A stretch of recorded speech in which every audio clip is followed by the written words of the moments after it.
Hi, good morning. இது வந்து எங்கள் வீட்டோட அவுட் சைடு. இங்கே இருக்கிற பிளான்ட் எல்லாமே நான் எங்கேயாவது வெளியே போகும்போது கிடைக்கிற பிளான்ட்டுங்களை தான் எடுத்துகிட்டு வந்து நான் நட்டு வச்சுருக்கேன். இது வந்து வெத்தலை கொடி.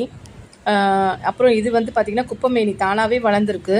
ஸோ இந்த தொட்டியில் பார்த்தீங்கன்னா என்னென்ன செடி இருக்குன்னே தெரியல, என்னென்ன கொடி வளருதுன்னே தெரியல.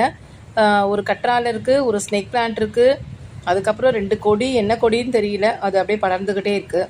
ஸோ அதெல்லாம் விட்டுட்டேன். இந்த மணி பிளான்ட் பாருங்கள், அவ்வளோ அழகாக வளர்ந்துட்டு வருது. க்ரீன், டார்க்கு க்ரீன் அண்ட் ஒரு மாதிரி சாண்டில் கலர் மணி பிளான்ட் இது. ஸோ ஹேங்கிங்கில் இருக்கிறதுங்க எல்லாமே கொஞ்சம் நல்லாவே தான் வளர்ந்துட்டுருக்கு. இந்த செடியையும் வந்துட்டு நான் வந்து ஒரு கயிறு கட்டி மரத்தில் தான் சுற்றி விட்டுருக்கேன், சரி மரத்தில் படரட்டும்னு. அப்புறம் இந்த செடி வந்து நமக்கு ப்ளூ சங்குப்பு கொடி.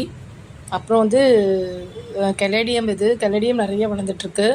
ஸோ இதுலேயும் வந்துட்டு சங்குப்பு கொடி ஒன்று வளர்ந்துட்டுருக்கு. இந்த குச்சிங்க எல்லாமே வந்துட்டு ஒவ்வொரு செடிகளுடைய கிளைங்களை வந்து நட்டு வச்சுருக்கேன். ஸோ இது நான் ஆல்ரெடி ஒரு வீடியோவில் போட்ட மாதிரி இந்த ஸ்னேக் பிளான்ட்டோட ஒரு வாடாமல்லி பூச்செடி கிடச்சிதுன்னு சொல்லிட்டு எடுத்துகிட்டு வந்துட்டு மண்ணுக்குள்ளே புதைச்சி விட்டுருக்கேன்.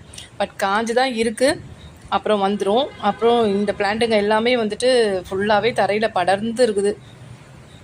இது எல்லாமே வந்துட்டு இந்த கல்வாழை வந்துட்டு ஒரு இடத்துல கிடச்சிதுன்னு எடுத்துகிட்டு வந்து வச்சேன். இப்போ தான் ஒரு புது லீஃப் வந்திருக்கு, பட்டு அது எப்படின்னு தெரியல. அதே மாதிரி இதுவும் அப்படி தான் தானாகவே வந்திருக்கு, நித்திய கல்யாணி பூ. ஸோ இங்கே இருக்கிற செடிங்க குட்டி குட்டியாக வச்சுருக்கிறது எல்லாமே சின்ன சின்ன கிளைங்க, இந்த மாதிரி செடிங்க தான். ஸோ இது பாருங்க, சுண்டக்காய் செடி தானாகவே வளர்ந்துருக்கு. எல்லாமே அப்படியே விட்டாச்சு. இவங்க எல்லாமே வந்துட்டு இந்த மழையில் நல்லபடியாக வருவாங்கன்னு ஒரு எதிர்பார்ப்பு